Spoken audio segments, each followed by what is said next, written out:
Hi, happy weekend. For today's history video, I'd like to continue what we talked about last week, which was the run-up to the Civil War and the efforts to avert it. We've actually talked about that for the last 2 weeks. In 1820, there was the Missouri Compromise that drew the line at the parallel of the southern boundary of Missouri all the way to the Pacific Ocean and divided slave from free territories.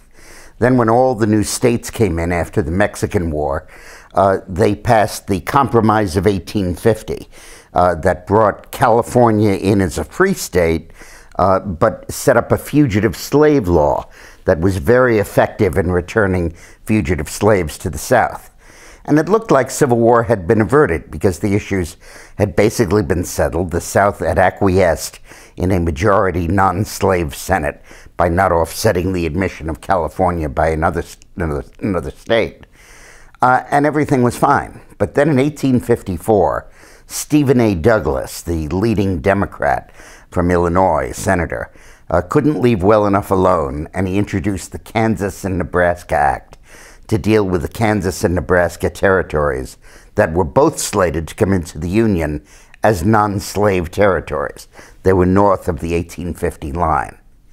And Douglas, who was trying to appeal to the South so he could get elected president, said we shouldn't have any arbitrary line. We should just have popular decision-making in each state, referendum of the people in the state.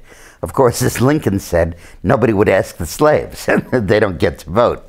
It's just the whites as to whether they want to enslave the blacks or not. The problem was that it passed, and it upset the Missouri Compromise and the 1850 Compromise. And everybody began to pack Kansas. Nebraska, they kind of gave away as a free state. But everybody went to Kansas. You had abolitionists who mobilized and brought their whole families to Kansas. One of them was John Brown, later in John Brown's raid. The Southerners with their slaves all moved up into Kansas, and you had a real effort to pack the state. And what happened was that a majority of Kansas was in fact anti-slavery, but a rump government was organized in Lecompton, Kansas, that claimed to be the majority, but wasn't, and wanted it to be admitted as a slave state.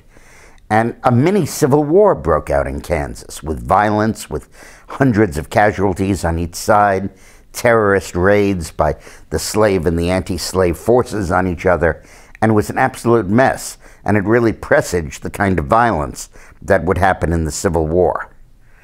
That prevailed during the administration of Franklin Pierce, who was president from 1853 to 1857. And when James Buchanan came into office as the 15th president of the United States, he was going to settle it all.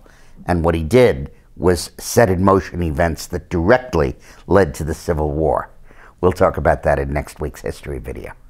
Thanks for watching.